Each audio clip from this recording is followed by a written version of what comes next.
to acknowledge the land upon which we gather is the traditional territory of the Mi'kmaq people. We pay our respects to the Indigenous Mi'kmaq people of this territory, past, present, and future. The minutes, we'll go to the minutes next. We have the special council meeting minutes from the 30th of March where we approved the budget. Has everyone had a chance to review that? And if so, I'll ask for, unless there are motions for revisions or additions or deletions, I'd ask for a motion for approval of those minutes. I'll approve. Okay. Gail. Second? I'll second it, Steve. Thank you. All those in favor? Aye. Thank you. Motion carried. Okay, the next item is approval of the regular council meetings of the 8th of April, 2020. And if you've had a chance to review those, and if there are any revisions necessary? Anybody have any changes they'd like to see made? If not, I'll ask for a motion to approve the minutes of the 8th of April, 2020. Motion to approve. Second. Thank you, Gary. Thank you, Deputy Mayor Clow. I guess I have to formalize this a little bit more because it is being recorded, so I'll try to remember that. Okay, so all those in favor? Aye. Aye. Aye. Contrary minded? Motion carried. Business arising from the minutes. Any business arising from the minutes? Maybe just take a second to go over those minutes to see if there's anything that we won't be covering in today's agenda. Are there any items there that someone would like to raise to follow up on or to add to the agenda today? Okay, if not, we'll go to, I'll just present my report. It's been basically these weekly COVID Zoom committee of the whole Zoom meetings that we're having every week on Tuesday mornings at 10 o'clock. As well, we had a high school planning teleconference with provincial officials where we discussed purchasing the land and got agreement from the province to go ahead with that. I think we'll be getting an update on that further from the chair, Councillor Jill Burridge. We had the regular Zoom meeting with Newcomers Association and other municipal officers, April 24th, May 1st, and May 8th. And I sent an email out on that, and I'll ask maybe that since it's mostly staff that are attending that from other municipalities, I would ask that maybe this be handled at a staff level. I don't think I'll be able to attend this week. April 30th, teleconference with Minister Fox, where we went over a couple of requests that we want to see changes to the, or a clarification on the Planning Act to make sure that we can, if we can't hold public meetings, what would be acceptable under the Municipal Government Act so that we can move ahead with some of our major projects. And also had a call with Chief Public Health Officer, Dr. Morrison, on May 4th, where she clarified for municipalities the rules around social gathering and the renewal plans and that sort of thing. So that's my report. Any questions on my report? If not, we'll go to safety services, and I'll ask Councillor Derek Smith to present the safety services report. Okay, before we start, Your Worship, I don't know if we covered off number 2 of the agenda, which is the declaration of conflict of interest this morning. Maybe I missed it. I didn't hear that reported. Do you want to cover that off, or want me to go right into the report? Oh, I'm sorry. Yes, of course. Yeah, before we, I'm sorry for missing that. I was trying to move things along, and I guess I forgot to do item 2. So maybe we'll do that now. Thanks for pointing that out, Councillor Smith. Does any councillor have, or anyone have a declaration, want to declare a conflict of interest on any of the agenda items that we'll be covering today? No. Okay. Item 3 as well, Your Worship. I beg your pardon? Item 3 as well, we didn't do. Oh, the approval of the agenda. Yes, of course. Yeah. Are there any items that anyone would like to add to the agenda? If not, ask for approval of the agenda. Motion for approval of the agenda. So moved. Thank you. Thank you, Councillor McDonald. Second. I'll By second it. Steve. Okay. Councillor Gallant, thank you. Okay, all those in favor? Aye. Aye. Contrary minded? Motion carried. Okay, we'll now move to safety services. And thanks for pointing out my omissions there, Councillor Smith. So please proceed. Okay, safety services, street light report. I don't believe we have anything this month to report. I'll refer to Jeremy Crosby if there's anything he wants to add to that one. Okay. All right, we'll move right into the RCMP report. Okay, the statistics are there in front of us. Obviously, the situation that we are facing has an effect on statistics for the month, and needless to say, it's a new way of doing police work. There are a few points that I want to make this morning about the policing in the town. The first point is that I have a message here from the RCMP. They are extremely grateful for all the thoughts, gifts, and prayers that they received during the time of the Nova Scotia incident from the people of Stratford. They are extremely gracious and humbled by everything that they have received.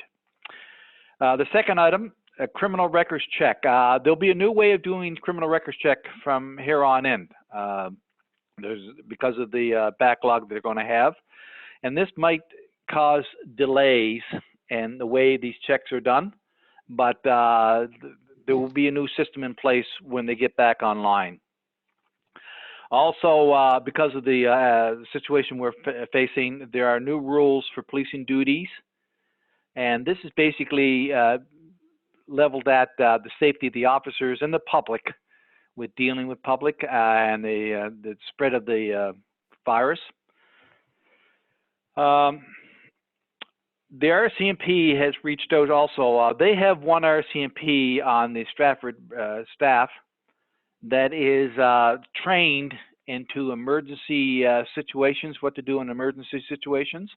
And they have offered this officer to meet with groups of citizens or the town hall staff to basically go over what should be done in cases of emergencies. If that is there for us if we want to use it. The fifth thing, we do have a new member in Stratford. Member's name is Constable Matthew Muir. He has 6 years of service. He is well trained in courses for doing street work for the police. He is a bilingual member, which fills our quota for the Stratford area, and he is from New Brunswick. I want to bring out one little point of interest with Constable Muirhead. He started work on the 1st of May, and as of last night, he has picked up 3 impaired drivers. So not bad. The last thing is I do want to thank the citizens of Stratford for their cooperations in obeying the safety guideline rules. I know we had some incidents of otherwise, but overall I'm well pleased, and I just want to ask the community to keep up good work. And that is my report for policing. Any questions for Councillor Smith on the leasing file? Councillor Smith, I brought it up at the meeting yesterday, and I think we're there's some calls being made, but I just want to get some clarification as to congregations in parks and who is responsible, whether it is the RCMP or conservation officers, or just get clarification on who residents are to call in those cases when they do see congregations of over 15 or whatever the rule is at that point in time. I believe the first response is to call the RCMP, who will go to the area and check it out. The investigation part of it should go to Department of Environment. Now, we also understand that there's only so many RCMP officers on duty at a time. And every call is sorted on a priority basis, priority 1, priority 2, priority 3. 911 calls are priority 1s. They have to be responsible to immediately, whereas a school talk might be a priority 3. So I would suggest that if we have an RCMP officer in the area, that they should be called and they can do the initial drive-by and check. I could be mistaken on that. However, that's the way I would like to see it done.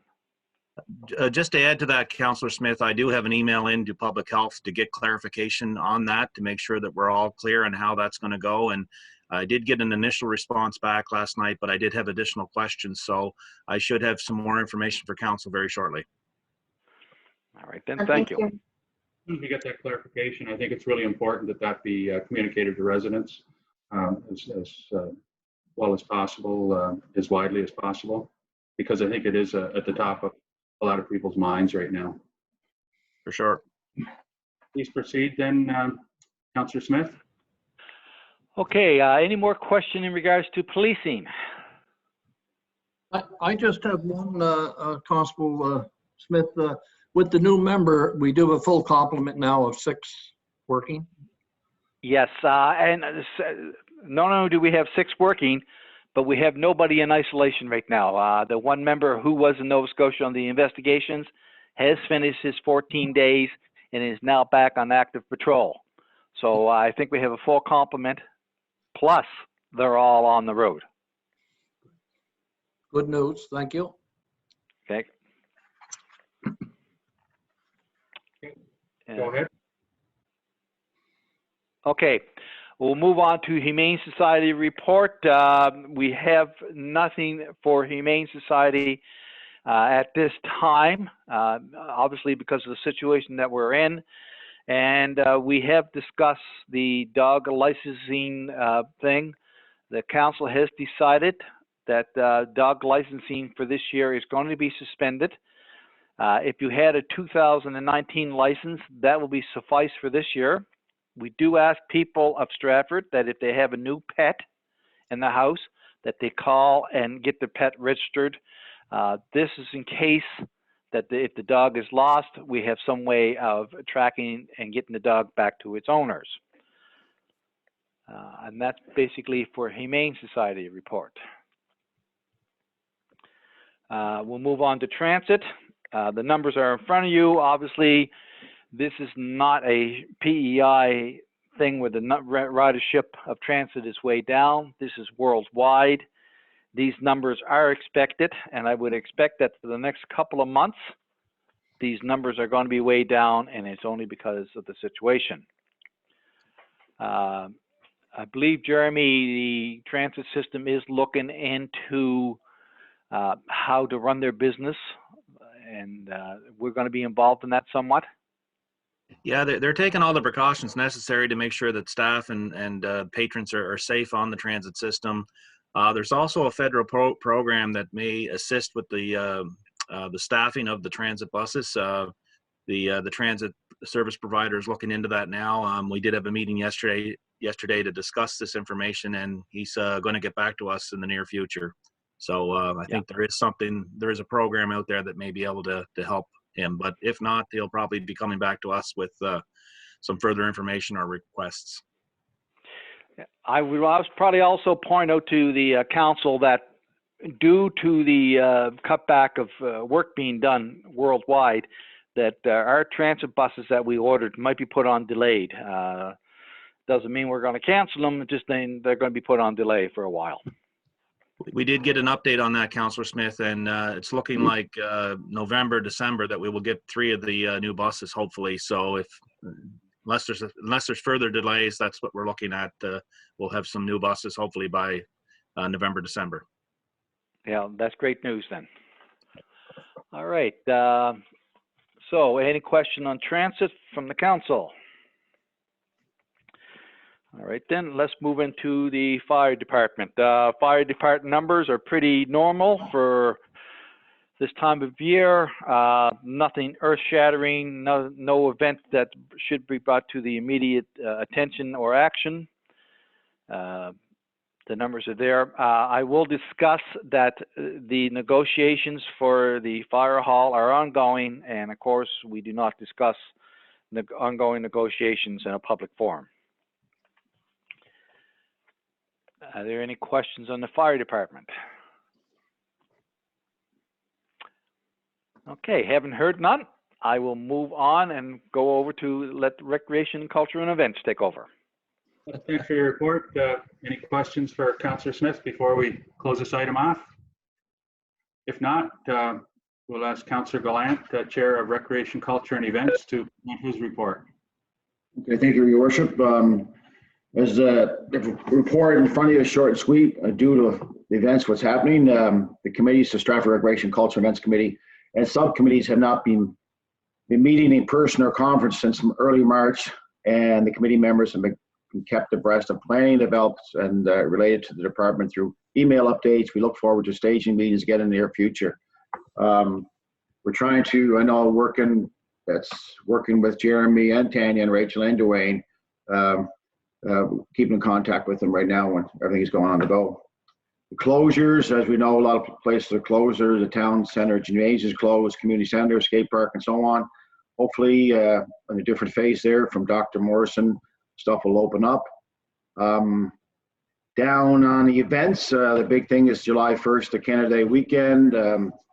Planning for Canada Day 2020 was well underway with groups, organizations, business, suppliers all contact and confirm prior to the COVID outbreak, but on May 4th, Heritage Canada and all Canada Days will virtually must comply with all COVID restrictions, but we're still going ahead with something. I guess as we talked yesterday as our meeting there, committee meetings, I talked that we're going to have a Canada Day, and we'll probably in a you're 6 feet, you're 2 meters, and so on. And well, anyway, we'll be celebrating that. The town of Stratford.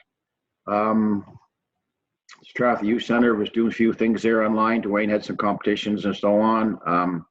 The trails, getting down the trails have been well utilized over the past couple of months, and more and more people are out walking, running and biking, and it's wonderful to see the Stratford trail system been so readily utilized and appreciated by Stratford residents. And also in this downtime, I know staff have been busy with renovations of the gymnasium. I know the fitness area where the weights and stuff are, and the wall has been painted, upgrading to the rails, some ventilation in the bathrooms has been improved. Painting in the bathrooms itself, it's improved 100%. And thanks goes out to Tanya and Rachel and Jeremy and Dwayne for doing this, doing them themselves. So there's nothing else to report. As you know, recreation is, hopefully everything will start opening up soon with the different phases there by Dr. Morrison. So I know on May 15th, the community garden is going to open up. So that's one of our first openings there. Is there any questions around the table there? I have a question for you, Councillor Gallant. Obviously, this business of openings and closings and all this stuff, that is subject to the emergency organization that we have in PEI. They might loosen up some rules, or they might tighten up some rules as it goes along. And I want your input as to whether or not we have to change on the fly sometimes with some of these events. Exactly, Councillor Smith. Exactly, Councillor Smith. And I mean, Jeremy Pierce, you can answer some of the questions there to Councillor Smith. Yeah, we're working right now to establish our own guidelines and protocols for various amenities, facilities, locations, and that sort of thing. So if the province should adjust some of their requirements or some of their guidelines that they have right now within their various phases, we'll be ready to adapt. Yep. Any other questions for Councillor Gallant? Yeah, Councillor Gallant, perhaps Jeremy Pierce. I know I registered my children for soccer, and I'm just curious if you guys know how that's going to look. Are the kids, parents going to be allowed to go watch the kids, one parent per kid, or how is that going to be structured? Or are you aware at present, or are you still working on it? We're not currently, we haven't been apprised of what soccer, lacrosse, baseball, all those sports are going to look like. We've heard rumors, probably the same as everybody else. On Tuesday, May 19th, there's a call between municipalities, recreation departments, sport PEI, all their respective sport organizations, and recreation PEI, and their affiliated groups, and the department. I'm not sure whether it's Dr. Morrison or somebody else within her department, but they're going to notify us as to what the protocols and guidelines are for the various sports and what we can expect from playgrounds and public washrooms. And so they'll be covering all the gamut of sport and recreation and facilities and parks. So hopefully after Tuesday the 19th, we'll have some more insight as to what those sports will look like. Thanks, Jeremy. Any other questions or comments? I'd just like to say I really appreciate the work that's being done to keep youth engaged. I think some of the work that's being done online with the trivia and that sort of thing, I think it's really good. So I really appreciate that. Just wanted to make that comment. So you have a resolution, Councillor Gallant, about Fullerton's Creek Conservation Park? Yes, so go, yeah. You want me to go have that, Your Worship? Go ahead. Yeah, the number REC 002 2020 Fullerton's Creek Conservation Park multi-use building and natural playground tender award recommendation. Today's date. Whereas the Fullerton's Creek Conservation Park multi-use building tender closed on January 15, 2020, and the natural playground tender closed on April 17, 2020, and whereas the following tenders were received for the Fullerton's Creek Conservation Park multi-use building, HST excluded. The contractor's company tender price of Claims Construction $235,000, WMM Limited $131,000 and $131,600, Spira $168,600. Whereas the following tender received for Fullerton's Creek Conservation Park Natural Playground, HST excluded. The contracting company was Copaquit Trail Consulting, and the tender price there was $100,000. And whereas this is a joint initiative with the province of Prince Edward Island and the government of Canada through the Investing in Canada program, ICIP, and whereas a capital budget of $240,000 was approved by Fullerton's Creek Conservation Park multi-use building and natural playground project, of which the town's portion is $64,720, with the remainder being funded by the federal and provincial government. And whereas the remaining $8,400 were used for to safeguard future expenses related to the project. Be it resolved, the town accept the bid of $131,600 by WMM Limited for the construction of the multi-use building, and the bid of $100,000 by the Copaquit Trail Consulting for design and construction of the natural playground. This resolution bears a recommendation of a Recreation and Culture Events Committee based on an email poll held on April 27th, 2020. So moved. So you're moving that motion, are you? So moved? Yes. So moved. Okay. Do I have a seconder? I'll second, please. Councillor Smith, Jeremy thank you. Smith. Okay, discussion. Your Worship. Sorry, go ahead, Councillor McDonald. Oh, thank you. I was just wondering if we've used Copaquit Trail Consulting in the past. Gail, it was used by Jeremy. Well, we both can talk on it. It was used by this town, Glen Stewart School. It's the same playground equipment they have over Glen Stewart. Okay, thank you. Yeah. They're also the same people, Councillor McDonald, that built the Bonshaw Park out in Bonshaw. I think that was the first one they might have did in PEI. Good, That's good great, point. thank you. Yeah. Okay, any other comments or questions? I have another just comment. It seems extremely reasonable, $100,000 for both design and construction. That's the correct figure? Yes. Jeremy, you can answer that question. Yes, that $100,000 includes the design, the consultation that we'll have with the community, and the and the construction. Ideally, we'd probably like to have a few more dollars, but seeing that the total budget for the project was $240,000, and the building chewed up $131,000, it left us with essentially a cap of $100,000 for that project. And it'll be designed that in the future, if there's an opportunity to expand it, that we'll incorporate that in the future as well. Thank you. It's going to be located in the Fuller's Marsh there, Gail, and I'm pretty excited about it. That where the soccer field is there now, it's going to bring people down to Fuller's Marsh too, and in that area, and the Reeves Estate, Moore 3 area up that way. So it's going to bring everybody to Fuller's Marsh, which is going to be great. Yes, it's always been our discussions on this, that that park eventually be kind of a jewel of the town of Stratford. So yes, I'm pleased that we might have some expansion to that playground in the future. Any other comments or questions? Yes, I have one comment, please. I was down for the grand opening of the Glenn Stewart Playground. I was really impressed with their equipment and the way it's used. It's a little different, but the kids really seem to enjoy the playground and its challenges that it presents itself. Also, this public art that we have going into Fullerton's Marsh, is this part of this contract also, or is that a different contract? That is, no, that's a different contract. So that's another piece there to the puzzle. It's how we're going to attract people. It's just going to, we're just in stages there. Like just in these first 2 stages is very, very great. So I'm pretty happy myself and Jeremy and the whole crew here, the recreation crew, we're pretty happy. And as councillors, we all should be happy too.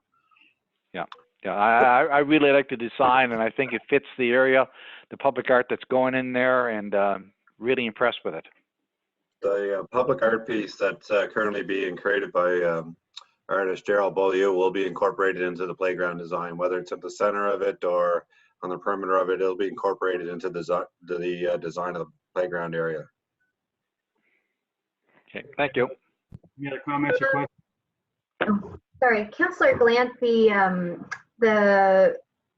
so every year we donate, we allot $15,000 to an art piece within the town. So the piece that is going to Fullerton's, is that that's the $15,000 from last year, or will that be a chunk of this year's $15,000? I guess what I'm wondering is, the $15,000 we allotted this year open for a project? I think it's from last year. Jeremy, you can answer that question, Jeremy Pierce.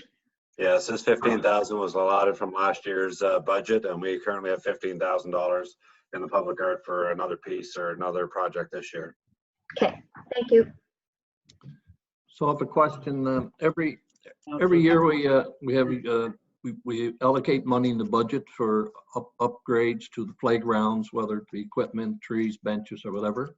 Is that something that we're working on now or will be in the near future?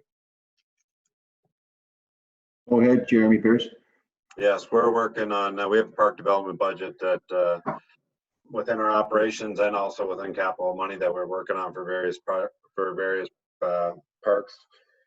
We have one piece of playground equipment to be replaced in a park this year. We're going to continue with playground borders. We're going to continue with tree planting in various parks. So we have various projects that we have earmarked for this year, including Clearview Park. So there is going to be some tree planting or equipment benches or whatever for Clearview this year? There's some work going to be done potentially within this week and clearing a hedgerow or bush row, but it's basically shrubs that have grown up behind a row of houses. The playground border should be installed around that existing playground system that was put up a couple of years ago. There was a bench added last year. There was 6 or 8 trees, I believe, planted around the playground structure. So that park and a lot of our other parks will continue to evolve this summer. Thank you. Sorry, go ahead. Yeah, I'd like to say around the table with the small increase in taxes and so on, it's helping recreation department immensely. It's a positive thing. I'm glad the support around the table and everything else we're starting to move forward and and we're getting great comments from our residents. The residents are starting to appreciate things, and it's great, and people getting out there. And as you know, yesterday we talked about Cotton Park, and that's another thing. So it's all I'm very excited about everything, and we're moving forward that way. So thanks for everybody. Thank everybody. Help. We have a motion on the table here. I just have a comment before we call for the vote, or a question, I guess, and that is around the amount for the building. Quite a difference in the bids there. I just wondered about WMM Limited. Do we have any references, or do we know anything about their track record? What kind of I've never heard of them before. What does WMM stand for? The Williams, Murphy, and McLeod. So, Yeah, so we have references for them. We know that they're going to be able to do what we just meet the specifications for that price. They've been around a long time, Steve. I can certainly speak to that, but Yeah, they have. Mayor Ogden, we've done quite a bit of work with them in the past, and they're very well qualified to do that work. So I don't think we have any fears there. That's good. That's good. Okay. In that case, if there are no other questions or comments, I'll call for the vote. All those in favor? Aye. Aye. Aye. Contrary minded? Motion carried. Okay, and I believe you have another resolution, Councillor Gallant. Yes, you got two. Yes. The second resolution is number REC 002, Fuller's Creek Conservation Park multi-use building. Oh, sorry, I'm in the same one. Am I? Mine C or B? Oh, C. Sorry. There we go.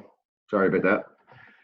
Number REC 003 -2020 Pondside Park multi-use court upgrade tender award. This is coming, whereas the Pondside Park multi-use upgrade tender was closed on December 17, 2019. And whereas the following loan tender was received for the Pondside Park multi-use court upgrade, HST excluded, and the awarding company was Island Coastal, and the tender price was $114,085 there. Whereas this is a joint initiative with the province of Prince Edward Island and the government of Canada through the Investing in Canada program, ICIP, and whereas the capital budget of $115,000 were approved by the Pondside Park multi-use court upgrade project, of which the town's proportion is $60,200, with the remainder being funded by the federal and provincial government. Be it resolved, the town accept a bid of $114,085 by Island Coastal for the construction of the Pondside Park multi-use court.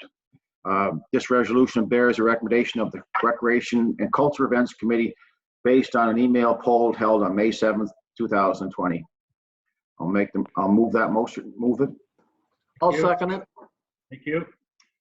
Thank you, Deputy Mayor Claude. All right, before we vote on this motion, we'll call any discussion, any comments or questions? Yes, I have a question for Jeremy Pierce. Jeremy, this project is, from what I understand, this project is more related to older children and adults to use. Like, I know we have playgrounds, swing sets and stuff like that, but this is a little different. This is looking at an area of a population that's a little older. Is that be true to say? Yeah, it changes up a little bit of the variety in some of our parks, but I really think that the multi-use court at the end of the day has something for all age demographics, whether it be ball hockey, road hockey, basketball nets. There'll also be Foursquare, which is very popular at the school, which kids in elementary school or of all ages utilize.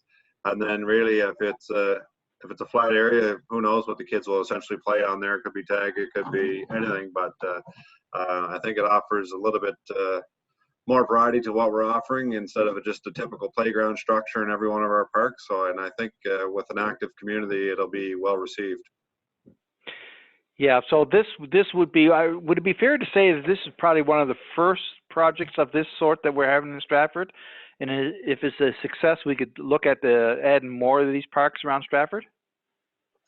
Yeah, I think that's probably fair to say. We do have Bunbury Court that was essentially designed for an outdoor rink, and that now gets utilized, well, outside of these uncertain times has been used for roller hockey, ball hockey, pickleball's been played on that court. So anything that we can add that has a variety of functions tends to be better received than solely individualized functions or surfaces or spaces. Yeah, exactly right. So, and of course, this would be a good pilot project. So when we get our community campus online, we could probably look at a couple of sites up there in the community campus area. Yeah, one of the things that we're looking for, I mean, down the road with the community campus is a variety of sport fields, tennis courts, potentially multi-use courts like this. So if we're going to have a large mass of people in one area, then we should have a variety of services and spaces for them. So it's fair to say, instead of building tennis courts, we're going to be building complexes that will have tennis played onto it, but other sports as well. I'm not sure if we're at that stage right yet where I can fully give you an exact answer, but I think we'd be looking at a variety of options for that site. Yeah, no, and I think that's a great direction we're taking, and I appreciate it. Thank you. Any other comments or questions on this motion? Councillor Gallant / Jeremy, just as far as like site-specific details as to where this pad will be placed within Pondside, and is there a site plan or a concept of what this is going to look like once it's constructed? Yeah, go ahead, Jeremy. Yeah, the existing site where there's an aging pad where we have the outdoor rink in the wintertime is the same site. So they're going to decommission that site, replace the surface, put new fencing up, and then add the 5 basketball nets. It'll be designed such that there'll be potentially 2 basketball games could be played at the same time, or 1 basketball game and a road hockey game. The nets will be, 3 of the nets will be at the standard 10-foot height. 2 of the nets will be set at 8.5-foot height for the younger kids. And then there's road hockey nets built into the side, and there'll be lines painted on the surface such that it'll accommodate basketball, road hockey, foursquare, that sort of thing. And then it'll also be able to be utilized again in the wintertime as an outdoor skating venue. And there's already lighting there, eh? And will lighting be? Lighting was included as an additional option in the tender package, but it came in at I don't have the number exactly. I think it was $21,500 an extra. So we have it in the engineering, so it could be added in the future. We set up temporary lighting this winter, so that could be a possibility for skating in the fall. But we do have the engineering specs there that can be added at any time in the future. But seeing as the cost and the budget, it just wasn't able to be accommodated at this time. Yeah, I would just ask that the lighting, when we did have a few complaints, as you know, on the lighting, and just, I guess, taken into account of, you know, when you look down on Founders Hall and stuff, and different rinks like that, they don't have that kind of big bright light shining down. They kind of have a more, and I don't know, Jeremy, you know more about this, but I guess making the lighting a little less evasive. I don't know how to put that into words, but just that's considered, I guess, is all that I'm asking. We'll take that into consideration. Thank you. Any other comments or questions? If not, we'll proceed to the vote. I just have a comment before we do, though. I find that Pondside Park, the big issue there for me is the parking area that I really think it needs to be paved, and I think we should look seriously at. I know it was looked at in the past and it wasn't approved, but I really think this council should look at that as part of our next year's budget to really, because it is kind of a mud hole, and if we have a nice multi-use facility there, and where, you know, people are getting stuck or there's mud in the parking lot and that sort of thing, I think it really needs to be paved. But anyway, we can deal with that in the future, but for now, I guess we'll just call for the vote on this, and we'll ask for your approval of the motion. So all those in favor? Aye. Aye. Aye. Contrary minded? Motion carried. Thank you for your report, Councillor Gallant. We'll now move on to finance and technology. So I'll ask Finance Chair, Councillor Gail McDonald, to provide the report. Thank you, Your Worship. There's a small report from Finance in your package. I'll go over a couple of the highlights there. Once again, due to COVID, we're certainly not meeting on a regular basis at this time. So the April utility bills are out with customers, so staff certainly been busy processing those payments and helping customers set up with e-billing as well, so that's new to us this year. The e-billing has been quite successful with 371 customers currently registered. The seniors audit for the seniors building is currently underway.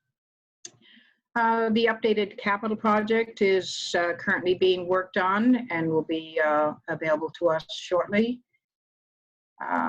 They're also working on, Finance Department is also currently working on a year-end report for town, business park, and utility to get all the year-end expenses and revenue in.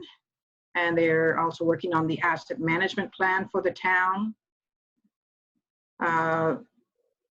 The unsightly bylaw brochure that was shown to us at one of our recent Zoom meetings is ready to go, and it's going to be in the newcomers package. Any new resident coming to Stratford will be getting that as part of their package. Summer staff are starting paperwork, getting them up and running in our system. They're working on ordering some COVID-19 supplies, such as proper cleaning products and some more social distancing signage. They made a decision there about the dog canvasser program. It's been reviewed. It's not going to go ahead for 2020, mainly due to COVID-19. And we're going to analyze that program and consider perhaps changes for future years. They're also researching the essential worker program specifications to see if any of our workers might qualify for the program that was announced recently. That's pretty well my report, Your Worship. Any questions, myself or Kim should be able to handle it. Any questions or comments on Councillor McDonald's report? Are you the income statements for town and utility are also there? Do you want to make any comments or questions or make any comments? Yes. Sorry, yes, go ahead. sorry about that, Your Worship. Yes, of course. The town income report is in your package for April, which is the first month of our budget year, and also the utility income report. So this is our first year of trying a little bit different format. So rather than just dividing the revenue and expenses up and dividing them by 12 sort of thing, kind of giving a monthly snapshot, we're just trying to have just a more clear, accurate picture of both revenue and expenses for each month. So as you can see, for the month of April, revenue is down a bit, about 20% actually. So, and that is mainly due to most of our recreation programs did not get going as planned. There's also a fairly significant drop in our rental, which will rectify itself soon. That's to do with the emergency services building. Some of our expenses are also down across the board, say mainly due to just the different year that we're having there this year. If there's any specific question on any line item, once again, please ask. And so both those reports are in the package, Your Worship. That's my report. Great. Any comments or questions on the income statements for the town and the utility?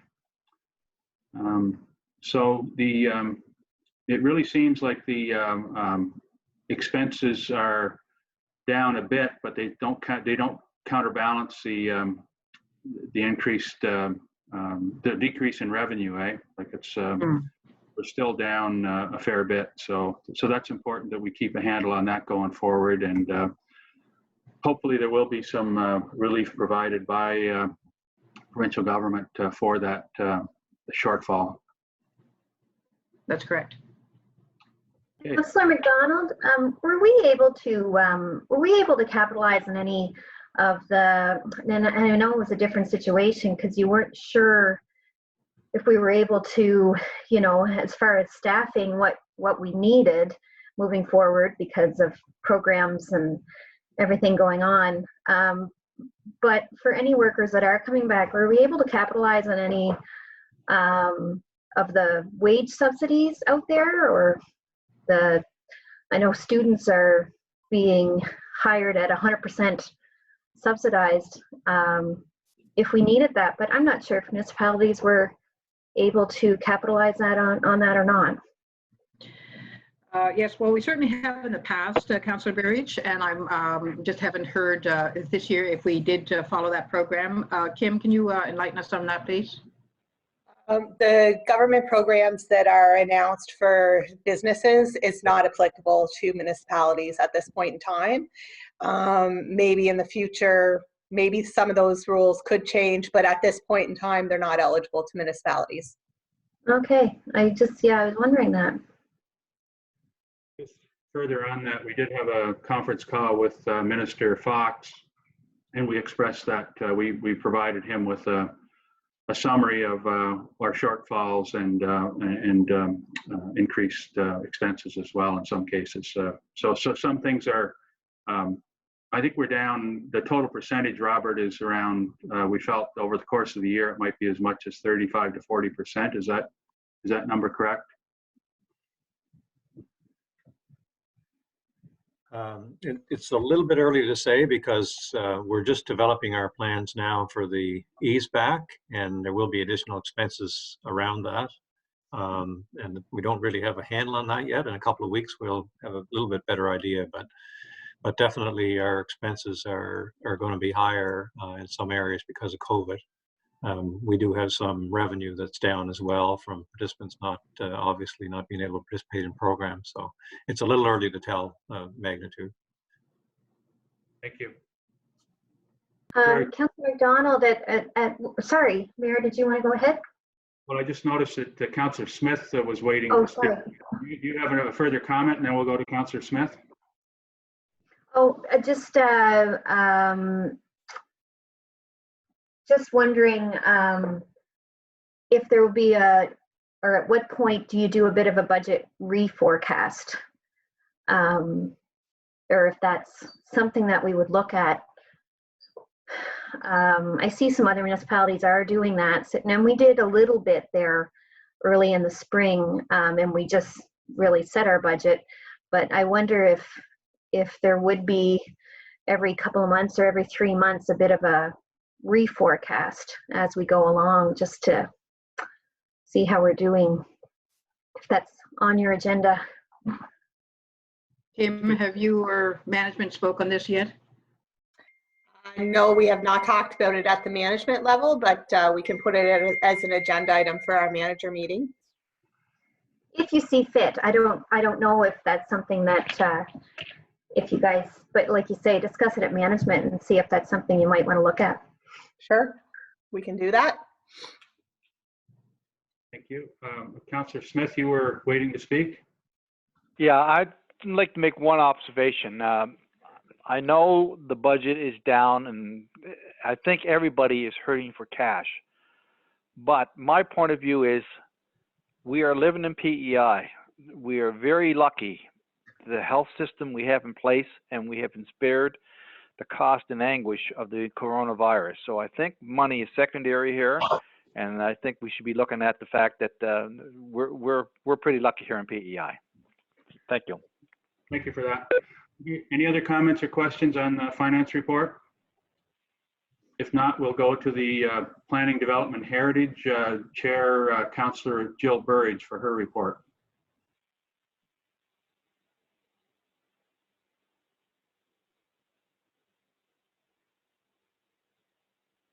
Hello, Jill. You're muted, Jill.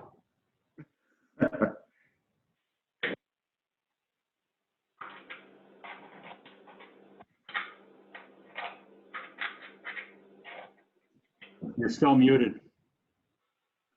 Councillor Burridge, can you hear me? We're waiting for your report. Okay, 1 minute. Okay, sorry.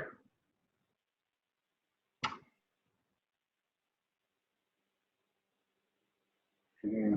Sorry, I'm having some streaming issues. I had to shut off my VPN upstairs. And anyway, I think. You're good now. Good now? You're good Okay. now, yeah. Okay.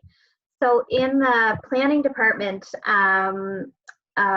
so right now, what they're working on is they're reviewing the bylaw enforcement RFPs and hoping to select the successful company this week. Reviewing applications for the planning development technician. This is a 36-week permanent part-time position and hoping to have some virtual interviews for that position next week. Also on their agenda, on their work plan, is an official plan review and setting up a framework document. It's being drafted by Blaine, our town planner. Staff from various departments have been asked to provide their comments on certain sections, and they hope to have a framework draft approved next week, which will forward to the planning board and to council for review and comments. Permit submissions are extremely busy right now, as you can imagine. Of course, we're accepting and processing permits right now. They've received 20 new applications in the last week. So they're seeing a bit of the floodgates opening there within the planning department, which is a good thing. They're still waiting on direction from the province as to public meetings and how they can be run. And as you know, I've brought that up numerous times. I think this is important, and we have to keep the pressure on the government to ensure this is a priority, as it's just not the public meetings, it's all that, you know, all the workers and the economic activity and behind that, which is a significant piece, and keeps people working, and I think that's a good thing. So I think in our meeting yesterday, we had the mayor looking to connect with both Minister Thompson and Minister Fox to ensure this is a priority. And the priority being someone looking at the Planning Act to ensure that we can have some virtual meetings mixed with written submissions and making sure everyone consultation is all inclusive, but that can be done in a different way. So that is certainly a priority. And then also they're working on an operational plan for the planning department for when the office does reopen. Really the applications being processed electronically has worked really well. And they've really had no issues getting permits processed this way. Everyone's been very good about everything. So that's kind of the report as far as what we're working on in the planning department right now. Is there any questions? I had just a question for, and it's for Robert. Robert, before I contact Minister Thompson, you were going to check to see if there had been a response from the provincial government on the clarification on how we can meet the public meeting requirement under the Municipal Government Act. Have you had a response to that? I did speak to the manager of municipal affairs, and she advised that it is indeed in a different department. It's when the new government took office, they split the department formerly, and they moved planning over to land and agriculture. But the municipal affairs department is still responsible for reviewing submissions on the plan. So it's kind of a split responsibility, but she did clarify that it was up to agriculture and land to actually make any amendments. So I have a call into the provincial planner, hasn't returned my call yet, just to find out if it's on their radar and where it is on their radar and what they're planning to do, so that when you call Minister Thompson, you'll have some idea of what they're actually doing. So I hope to hear back from him today. That's good, because I'd like to move that ahead, because I know we have a couple of developers that are waiting to see this clarified so that they can move ahead with the projects. And as Councillor Burridge mentioned, this economic activity is really crucial, and you know, in the kind of environment we're in right now, those jobs are really important, and that financial, you know, that economic activity is very important. So move it ahead as quickly as possible. Sorry, proceed, Councillor Burge. Any other comments or questions on Councillor Burge's report? If not, you're going to present a resolution, the summary, I guess, the development permit summary. You were going to present that, Councillor Burge, and then move to your resolution. Well, it's in your package. As you can imagine, the summary for April is very low. In talking to Kevin, since the permitting has been opened and the applications have been opened, they've been very busy, as I stated in my report. So they figure a very strong May. But outside that, if there's any other questions, I'll be happy to answer them. I've got a little bit of updated information there, Councillor Burge, I can add there if you like. Perfect, go ahead. As of this morning, our actual, we're up to about 6.4 million year to date. It's showing 2.1 in the package because we couldn't release any of our larger files until May 1st. So we've actually issued about 4.2 million in the last 13 days. And we've got quite a bit that has come in. 20 new applications have come in just the last week alone. So we're anticipating that we will somewhat catch up, I think, to where we were this time last year. Beyond May, it's a bit of anybody's guess, but I think we'll be in good shape where we were this time last year come the end of the month. So just wanted to update you on that. Good news. Thank you, Kevin. If there's no further questions, I can move into the resolutions. Please proceed. So these are the last meeting we did the first reading of the building bylaw. So I have two here, and the first being the second reading and then the adoption. Number PH 008-2020, bylaw 50-A, general amendments. Town of Stratford building bylaw number 50, second reading. Whereas since the building bylaw number 50 has been approved, the province has since approved the Building Code Act regulations, and the latest version of these regulations have created a couple conflicts with our building bylaw number 50, which need to be corrected. Be it resolved that bylaw 50-A, a bylaw to amend the building bylaw 50, do hereby read and approved a second time. This resolution bears the recommendation of the Committee of the Whole discussed at a meeting held on April 7th, 2020. So moved. Do I have a seconder? Derek Smith will second. Thank you. Okay, any discussion or comments? If not, call for the vote. All those in favor? Aye. Aye. Aye. Contrary minded? Motion carried. Okay, you can proceed with your third reading. I'll proceed with adoption. Number PH 009-2020, bylaw 50-A, general amendments, Town of Stratford building bylaw number 50, adoption. Whereas bylaw number 50-A, a bylaw to amend the building bylaw number 50, was given first reading and approved by Council on April 8th, 2020. And whereas bylaw 50-A, a bylaw to amend the building bylaw number 50, was given second reading and approved by Council on May 13th, 2020, be it resolved that the building bylaw amendment bylaw number 50-A be hereby adopted, and that the Mayor and Chief Administrative Officer be authorized to affix their signatures and the corporate seal of the town thereto, and to be formally declared the said bylaw passed. I guess so moved. And do I have a seconder? I'll second that. Thank you. Any discussion? If not, we'll call for the vote. All those in favor? Aye. Aye. Aye. Contrary minded? Motion carried. Thank you. Okay. Thanks for your report. And good to hear that things are moving ahead. It's good news. We look forward to good news as well at our next council meeting. So thank you very much for that. And we will get clarification on that Planning Act issue. Okay, we'll now move to infrastructure. Deputy Mayor Clow. Thank you, Your Worship. The wastewater treatment plant update. The annual spring turnover of the lagoon started, as everybody knows. Some odors are being noticed.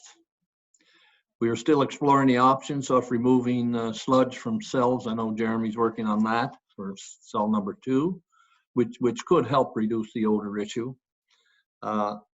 Thankfully, Your Worship, this should be the last year residents will still have to deal with odors. The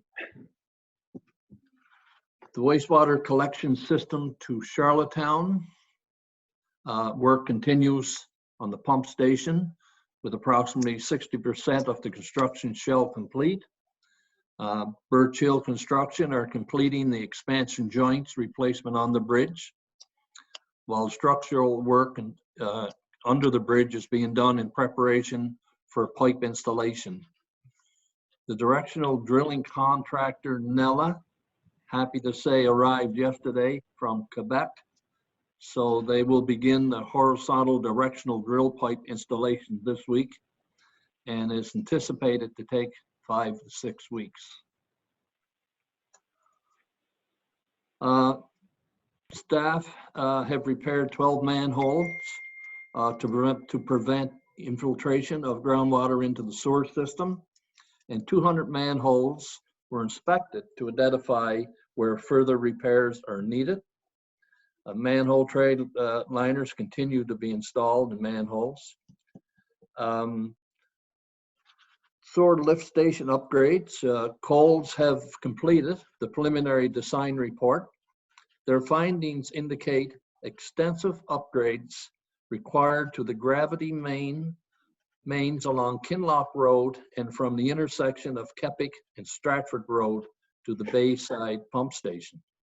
To divert flows from the pond side to Bayside, they also indicate the need to upgrade the 4 main from the Corries and Bayside station.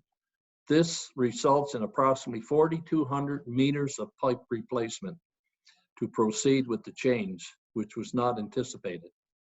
After some department discussion, Coles have been asked to assess the possibility of pumping Corrie Station directly into the trunk main at McKinnon Drive. This would result in approximately 2,500 meters of new pipe along with the upgrades to Corrie Station. Is there anything more you want to say on that, Jeremy? Crosby?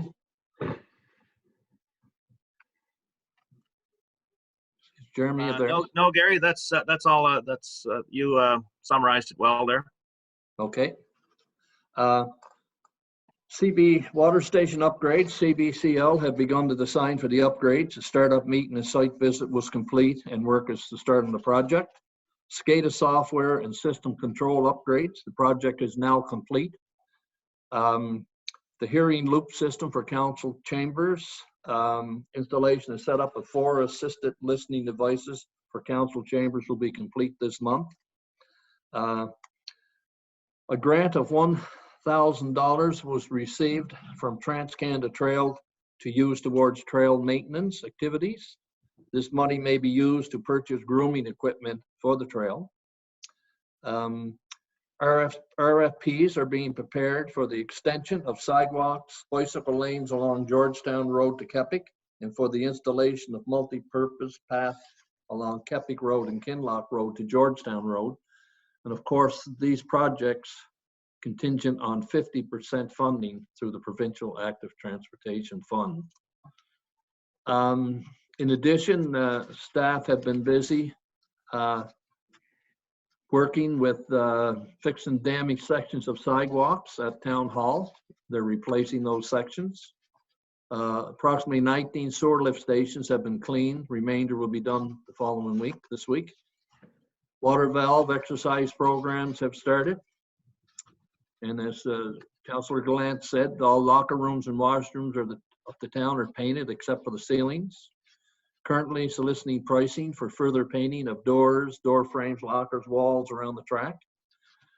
Sneeze and germ guards are now in place on 4 decks at the town hall, gym reception, planning reception, and front reception desk have been all outfitted with plexiglass. And I think that's like a plexiglass, I guess. Additional security cameras are now in place and operations are in operation at the town hall. Speed humps will begin to be deployed next week when we have additional staff available. Social distancing will be practiced throughout, but a minimum of 3 persons will be required to safely put them in place. So, Your Worship, as you can see, with the pandemic, and the staff continue to work every day to make Stratford a healthy and safe place to live. Sometimes we ask the question, what are staff doing? And that's just a little bit probably of what staff are doing in the town of Stratford. That's my report. If there's any questions. Thank you for your report, Deputy Mayor. Any questions or comments? Councillor Clow, just 2 quick things. One, can we have a copy of that report? It's just not linked in the agenda that you just read. I noticed it wasn't there, but I'm sure that that Jeremy, you can get that out there, or Mary, or. And Mary can send along a copy to everybody. Not sure why it wasn't in the package, but it's no problem to have a copy of that report. No, there was just a couple of new things in there that I wasn't aware of, so I'll take a look at it a little closer. And then the other thing with I'm getting lots of calls, and probably because I live in an area with lots of kids on bikes, and getting lots of emails and calls on children playing signs, speed bumps, speeding in subdivisions. So what I learned, which you guys probably all know, but I didn't know, was the children playing signs, they don't install. That's not a provincial sign install, which I didn't realize. That's a private install, and you ask for permission from the government to install it. Good information to know, because I know I didn't know that. They do, I guess they do a warning park sign is what they will do. Yes, yeah. What I'm having problems with is there might not be a park in the area, but there's children playing in the area. So working on that. And then, of course, a lot of the speeding and speed bump requests. So I'm just wondering where we sit as far as how many speed bumps / speed signs we have access to, and then how many, do the requests fit what we have, I guess, is what I'm wondering. I'm not sure how many requests are in right at the moment. I know I've been getting calls all to Councillor Burridge on that with the playground signs and the speed humps. So, but Jeremy can talk on the amount and the demand or the requests that are out there. Yeah, we have about 10 sets of the speed humps that we do deploy, and we always have more requests than we do have speed humps, and we try to make sure that we shuffle them around on a monthly basis. It's going to be a little more difficult this year with social distancing and some of the precautions we have to take, but we do try to get them moved around to the places where they're in need. We do them on a priority basis. As far as the speed signs, we are ordering additional speed signs as we speak, so we'll be looking to additional locations where we're going to install those, and we'll definitely be coming back to council for their advice on that. Great. So we have 2 more speed signs coming. Is that how many more we have ordered, or? I believe we're going to be able to get at least 4, if not 5. We're just getting the pricing narrowed down on those right now. Excellent. Jeremy, where we are with permanent speed humps, will we be able to put some in this year? We're still trying to work that out with Rosebank Road. We may be able to do that. We did have some pushback from the residents last year, and we're trying to negotiate that now and see how we can get those installed. We'd like to, that'd be one road we'd like to put them in. We've had some success on Marion Drive, and I think that Rosebank would be another successful road to have those installed on. Thank you. That's my report, Your Worship. Any more questions? I have a question, Councillor Clow. Just to speed, the permanent ones, Jeremy, you can answer this too. I know behind me here at Birchwoods, we're always continuous getting complaints there about speeders. I'm all for a permanent one there. I mean, how do we go? I know these one of the you put them together and move them around, but are you for that, having a permanent one in those areas? Permanent speed humps is the answer. Yes. But I guess we need permission from the province to do that, Jeremy, and I think they do that. Do they at their cost? Or? We need permission from the province on the location where we're going to put them. They did work with us on Marion Drive, but no, the cost associated with installing them is our cost. Okay. And just to clarify, it is part of Safety Services' responsibility to recommend to council those. If I understand correctly, Jeremy. Definitely, we do run it through Safety Services, but we also involve the infrastructure department because it's us that has to install them. So it's a combination of the two working together. One more question probably to Jeremy. It'd be Gary Clough, I guess, infrastructure. So the bottom Mason Road now, with the dock being made there, where are we at with that? Because residents are asking me questions there on where are we at right now? Like moving forward, how far are we away from it?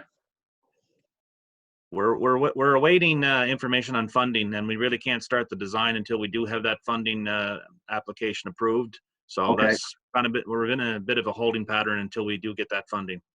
Okay, great. Any other comments or questions? I just had one question, and that is around the 2,500 extra feet of pipe, I guess it is, for the Courish lift station. Just wondering what the budget implications of that are and how that's going to be handled. We're working through that right now, Mayor Ogden, to see what the budget implications will be. One thing about it, with the alternative to pumping directly to the gravity main or the trunk main, we will be able to eliminate the pumping station upgrades where we're going to do at one location. So there may be some cost savings there. So Jeannie's working on that now to come up with that, and I'll have some further information in the near future. Thank you. Any other comments or questions?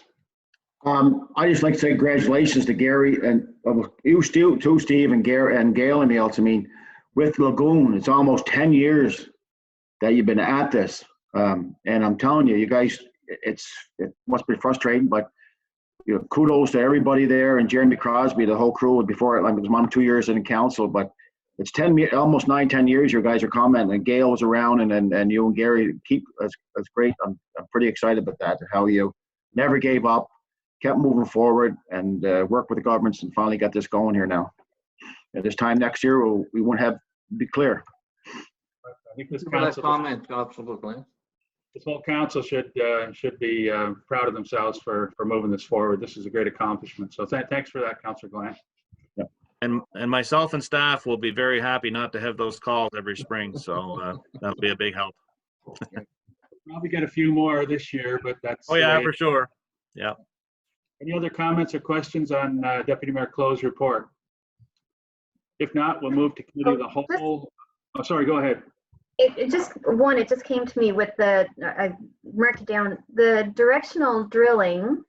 So will the province be putting out communication then as far as traffic and how that's going to flow? Because I can imagine that's going to be a pretty fantastic traffic issue. We are planning to minimize the traffic disruptions as much as possible by the way we set up. Any disruptions that will occur between the province and ourselves, we'll definitely get that information out and the traffic plan well in advance before that starts. Right now, the drilling is happening on the former maintenance site or the current maintenance site that's being decommissioned with the province. So there's no disruption at this point, but any disruptions in the future, definitely we'll have that information out. And so will the expansion joint work that's going on now, will that be finished before, and then the directional drilling, or could they both be done at the same time? I believe the expansion joint project is on schedule. Another 3 weeks we'll finish that off, so they shouldn't interfere with each other whatsoever. Okay. Thank you for your report, Deputy Mayor Clough. Thank you. We'll now move on to committee of the whole. Anything there, Robert, that we need to report?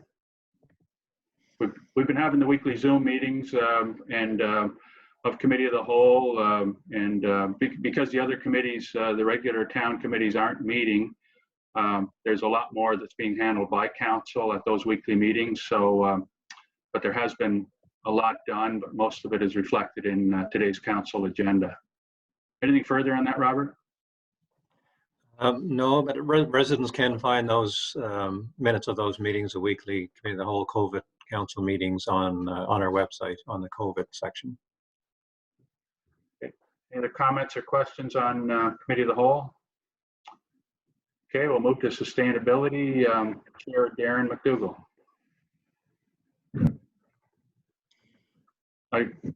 You're muted there, Darren. Yeah. I'm back. Oh, great. So sustainability, like all other committees, we haven't met during COVID. Our last meeting was the 1st of March.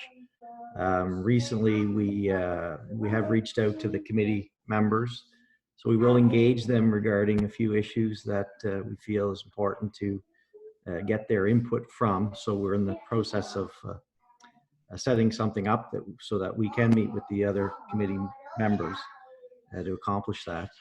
In the meantime, we created a community resource page on our website during COVID-19 to assist residents with locating information about businesses providing essential services to our community, such as grocery, pharmacies, restaurants, etc. We are continuing to promote to residents to think Stratford messaging where appropriate during these times. We have engaged a consultant to develop conceptual designs for the next phase of our business park. We've agreed to sell an additional 25 feet of land to affordable Canadian movers. We are all involved in that process at one of our committee of the whole meetings. And we're working on an RFP for waterfront park development and waterfront core area zoning review. We're also drafting an expression of interest for the provincial sustainable communities program, again, which we had a detailed discussion about at committee of the whole. Robert and his staff are moving forward with that. It's important to, sorry. It's COVID times. Pardon? It's COVID times. Yeah, and one other thing that we did participate in several video conferences with the PACE program and agreed on an additional organizational structure and developed the FCM funding application for that program. That's my report on sustainability. If there's any questions, go ahead. Any questions for Councillor McDougall? No, thank you for your report, Councillor McDougall. Accountability and engagement, which is my committee.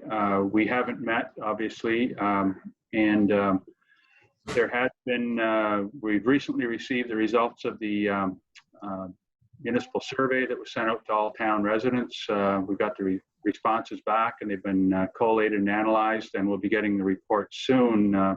Hopefully, any update on that, Robert? I have a copy, a draft copy. Wendy received the draft copy of it for us to review to get back to the consultant. I haven't had a chance to look at it yet. Actually, I tried to open it this morning, but I wasn't able to open it for some reason. But we'll have a first run through it, see if there's any mistakes and get them corrected, and then we'll forward it on to council. Okay, other than that, I guess the performance indicators and the strategic plan are sort of on hold pending the opportunity to get together with the group. And we will be, at first opportunity, trying to get the group together to move those initiatives forward. That's basically my report. Any questions or comments? If not, I thought that our plan of attack was, although we didn't have the key performance indicators set, that we might at minimum put out a strategic plan to the residents that kind of shows, you know, it's kind of goes part and parcel with the budget, I would say,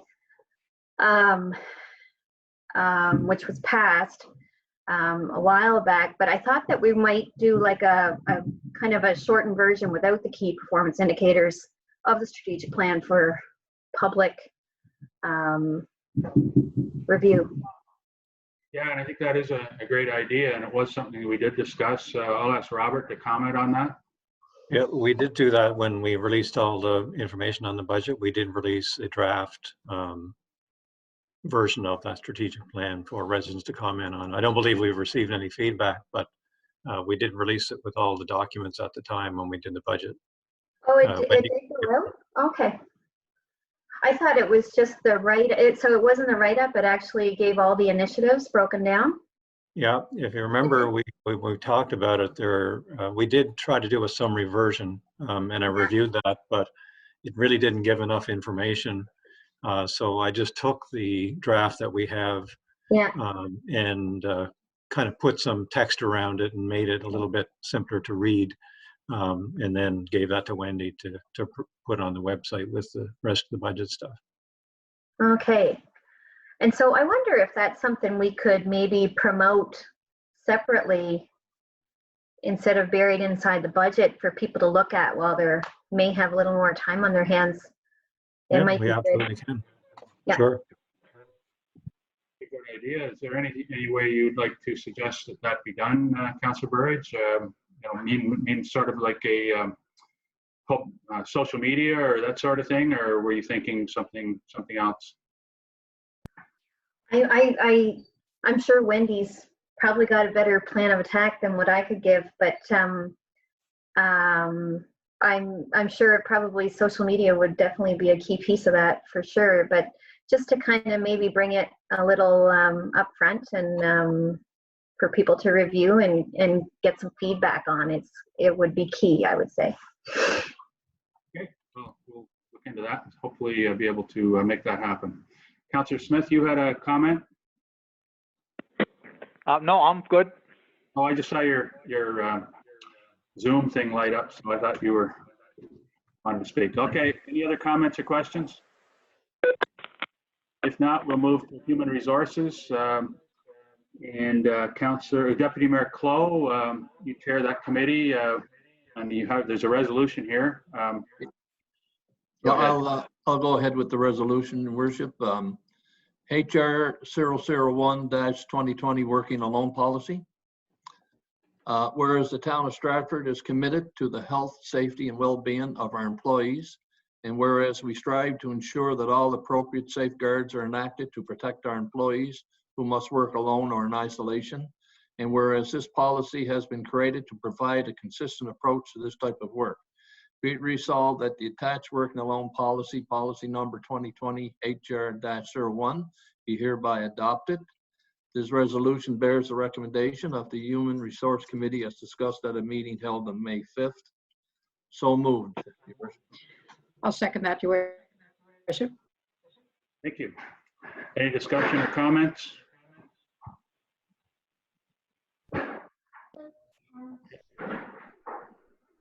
Okay, we'll proceed with the vote. All those in favor? Aye. Aye. Aye. Contrary minded? Motion carried. Okay, we're now at the point. Anything else to say with regard to Human Resources, Deputy Mayor Clow? Not at this time, Your Worship. Okay. Okay, we'll move on to, thank you for that. We'll now move on to item number 16, inquiries by members of council. Are there any inquiries by any councillor or by the Deputy Mayor? Your Worship? Yes.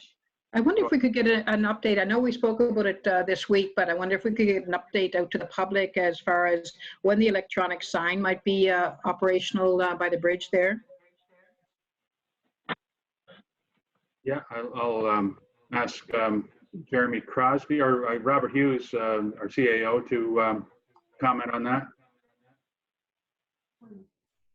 Jeremy? Yeah, I did get an update on that yesterday, Councillor McDonald. They indicate to us that the sign will be operational as of Thursday. We're going to hold that to them, and we do have a meeting, a Skype meeting with them on that day. So definitely we'll have further confirmation. But as soon as that is operational, we'll get that information out to council. But they tell us Thursday it will be ready. Thank you very much. Your Worship, may I make one more comment? Sure. Certainly. Oh, yes, thank you. I'd just like to acknowledge that this week is National Police Week and National Nurses Week. And I just would like to send kudos out to both the Stratford Rcmp and our neighboring police force, the Charlottetown Police Force, as well as certainly all the nurses that work to keep all Stratford residents and all islanders safe. So thank you to them. Thank you for that. Councilor McDougall, you wanted to comment on that as well? No? Okay. No, sorry, no. Thank you. Yeah, I'd like to echo those comments. I think you know, our nurses and healthcare workers, but nurses especially, really go above and beyond. You know, they have a tough job, and we really appreciate everything they do, and especially in this kind of environment with this healthcare crisis. As well, to our police force, to our police force and all police forces on PEI, express our appreciation for the work they do. They go to work every day, they put their lives on the line, and they do it for all of us. So we really appreciate what they all do. And for the former police officers that are on our council and current police officer, just want to really say thank you and for all you do. Okay, any other inquiries by members of council? Okay, if not, we'll go to other committees. First of all, the Stratford Seniors Complex, chaired by Councillor Gail McDonald. Thank you, Your Worship. Just a little update there. We have awarded the landscape and gardening contract to Cutting Edge for the 2020 season. We've asked that the mulch be replaced this year by red rock. So the contract is a little more than last year, but it's for safety, of course, with regards to combustible fires that may result by having mulch too close to the building. So the rock, of course, will last much longer than the mulch, and meets fire safety guidelines. And we've also started spring maintenance around the complex, and everything's good there. Completely rented, of course, and everything's great. That's my report, Your Worship. Great, thank you. Any comments or questions? No? Okay, thank you. And also, we'd ask for an update from a report from the chair of the Community Campus Committee, Councillor Jill Burridge. If she would be so kind as to give a report. Thank you, Muir. I feel like I've been saying this a lot, but we are continue the negotiations on the land. I think Robert will probably receive an update this week on that negotiation. So continuing that process. We did submit an expression of interest for a Canada Games arena earlier this spring. It was under our understanding, what the expression of interest was for was a Canada Games facility that would give you Olympic ice surface. It was really going to be built for this short track speed skating. portion of the Canada Games coming up. So they want Olympic-sized ice surface, and they also wanted, in the expression of interest, I think it's at 1,000 seat facility. So we put an expression of interest in for that on behalf of the town, and I'd like to thank letters of support that came from Pownal Minor Hockey Association, Rcmp PEI, and Speed Skaters PEI in our submission. We had a strong submission. It was really well done, and I thank Robert and Jeremy Pierce for that work. But anyway, we were, they did send regrets. It's under our understanding that that facility will be going to Rustico, which of course we're disappointed about. Congratulations to Rustico. But certainly there'll be a lot of people in the town of Stratford and surrounding areas, not just Stratford, disappointed about not having that facility. But anyway, we will move forward. I just thought I should update you on that process. So I think that's basically what's going on there. Thank you. High school's on track. Everything is moving forward with regard to all the associated moving parts with that project. Everything's moving forward well with that project as well. Yeah, yeah.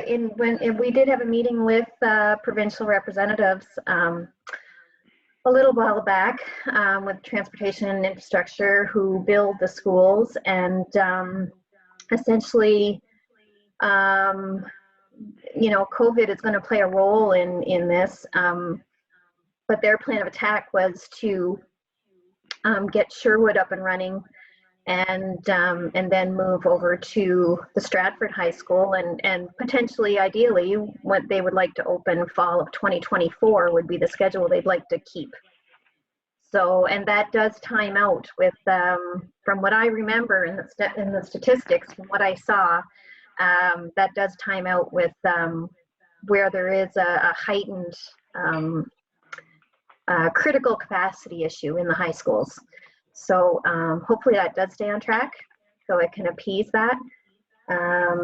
But yeah, everything seems to be going there as far as construction is concerned, or their plans for construction. Thank you. Any comments or questions on Councillor Burridge's report?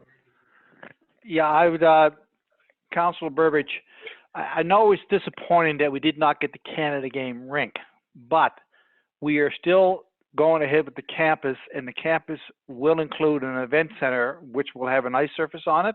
Is that our plans in the future? Yeah, within the campus plan, certainly, like, we're going to move forward. It would have been nice to have the Canada Games piece in our campus. It would have helped us certainly with some operational costs in the future. However,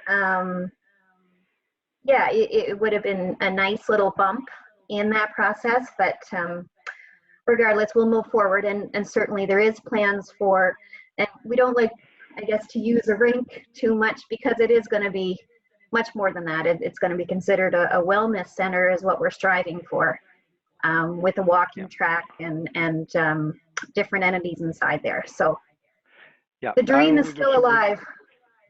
Yeah, no, what I'm saying is that the people of Stratford has to be realized that this rink is not going in, but a rink will be going in eventually. Certainly the need is there. Certainly the need is there, absolutely, for ice time in this area. And within that proposal, we certainly put forward and show them the need that is needed in the capital area for ice time. So I don't see us letting up. I see us moving forward. Okay, thank you. Any other comments or questions? Councillor Beers, at what point are we going to get back to the residents again and have some more input from them? And as far as going ahead, and I know there'll be phase 1, 2, 3, 4 if we'll be looking at that, and then of course we have to look at the impact it's going to have on our taxes and whatever. So I think, like, again, we'll have to crawl before we walk, but I think working with the residents and council and staff that we can make this happen. So Oh, I think, absolutely. Yeah. yeah. The consultation will be a big piece moving forward. Yeah, and we did have a lot of consultation on design and initially on this, and there were quite a few people come out to those workshops that we had. The next piece of consultation will be basically taking from those workshops and showing residents options on how we can proceed and how aggressive we want to proceed, and the tax implications associated with how we proceed and how we phase it. So that will be the consultation moving forward, is what we can do and the tax implications that are associated with that. So kids are having fun out back, sorry. So that's definitely the next piece, Gary. Yes, thank you. Other comments or questions on Councillor Burridge's report? Comment. I just want to commend Jeremy and Robert and the team that did put that proposal together. I thought it was a very compelling proposal, and they did a fantastic job. That being said, hats off to the fine people of Rustico, and I'm sure they'll enjoy that facility.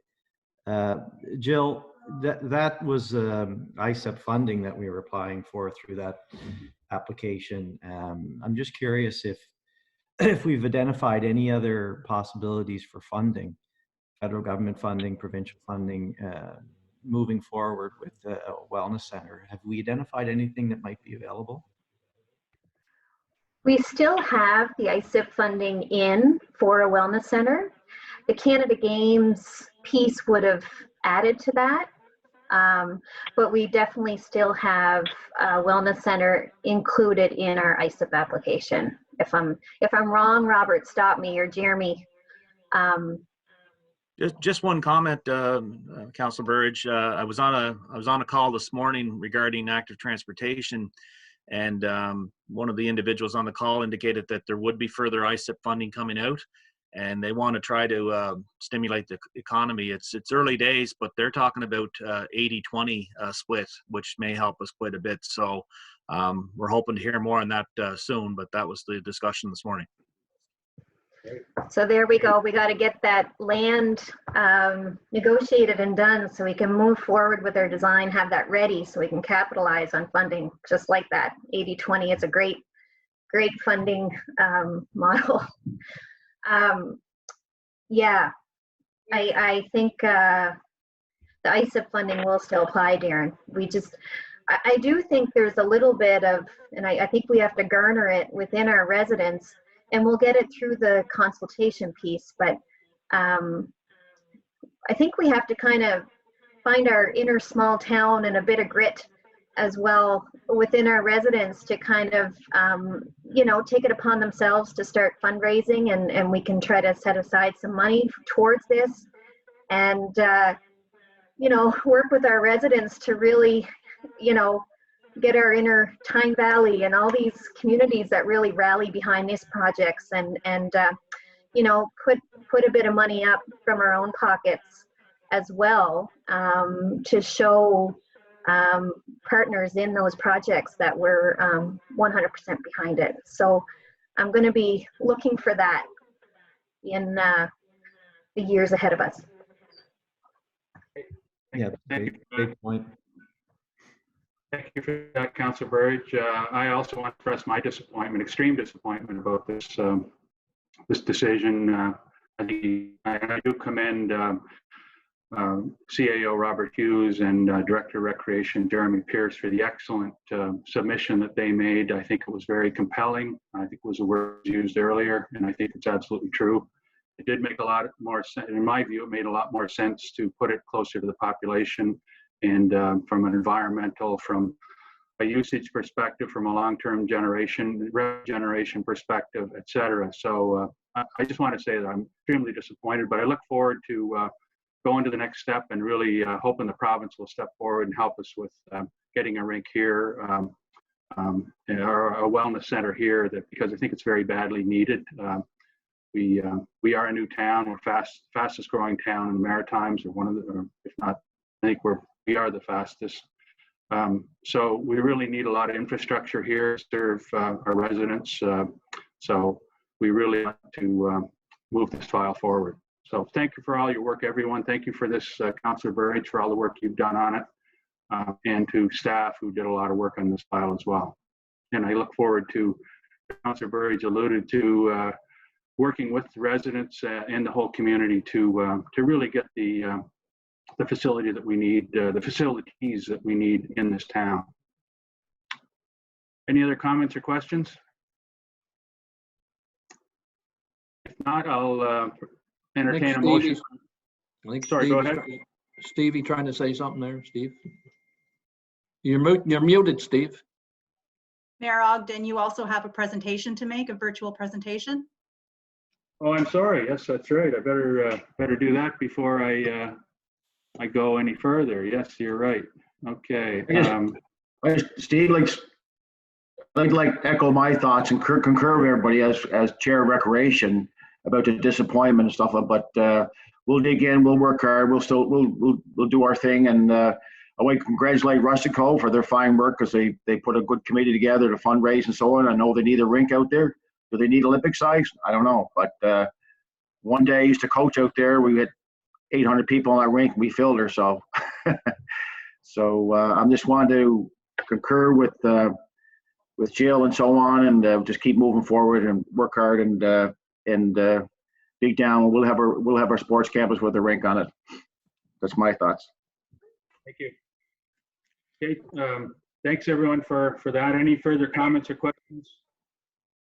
Okay, if not, we'll move. There is another item. I forgot to add it to the agenda, but if it's okay with everybody, I'll now proceed with, it's a virtual presentation to Ryan Llewellyn.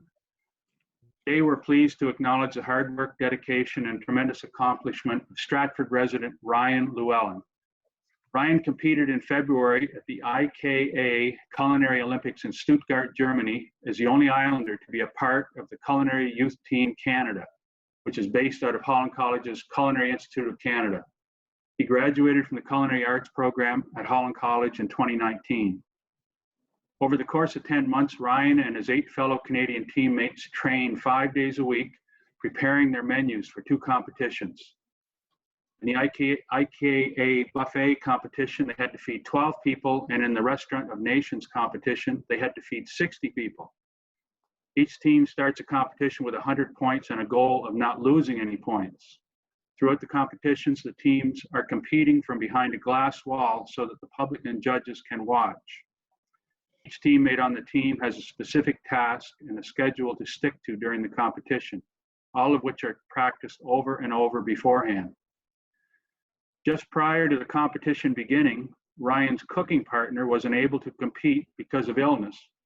And halfway through one competition, he was told that their meal's timing was different than what they had planned for, so they quickly had to adjust with judges watching their every move. But he and the Canadian team came together, accommodating for the timing and preparing a meal that kept them above 90 points and earning gold in both competitions. Overall, the team from Canada placed 4th out of 24 teams, and only 4 of those teams earned a double gold. This was the first time a Canadian junior culinary team has ranked that high. Ryan is the son of Derek and Margie Llewellyn, and brother of his twin Matthew. Congratulations to Ryan on this amazing accomplishment. We will be making a future presentation to Ryan on behalf of council at a later date when we're able to have in-person meetings. So congratulations to Ryan on this amazing accomplishment. Anything else anyone would like to add or comment? Okay. Is it possible to have that group come to my house and cook? That would be nice, wouldn't it? That'd be great. Okay. I'll entertain a motion for adjournment. Thank you. We're now adjourned. Thank you, everyone. See ya. Thank you. See you guys.